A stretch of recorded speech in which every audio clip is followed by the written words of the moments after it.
Hey guys, in this video I'm going to show you how to get cotton in Solarpunk. Now in the starting area, you'll actually find your first cotton. So if you look right there, there is cotton right here that you can easily go ahead and pick up. This is the plant. And after you pick it up, you should actually get a piece of cotton and cotton seeds as well.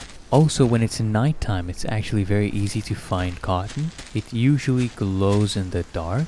When you're roaming around here, as you can see, that one right there should be a piece of cotton. So we are going to walk up to it, and as you can see, if we press E, we get cotton and cotton seed.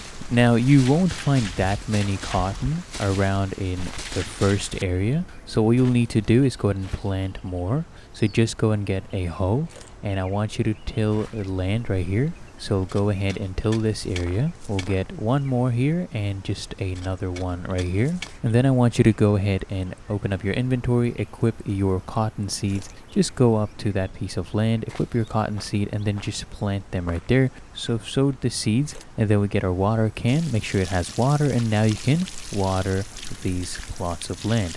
As you can see, now when it turns wet right there, you have it watered, and then you just have to wait for the cotton plant to grow. And as you can see, the cotton plants are ready for harvest. You just go up to them and press E, and you get cotton seeds and cotton. It's really that easy. You can replicate this process, and that is how to get cotton in Solarpunk. If you found this helpful, make sure you smash that like button and subscribe to the channel. Really helps me out as well.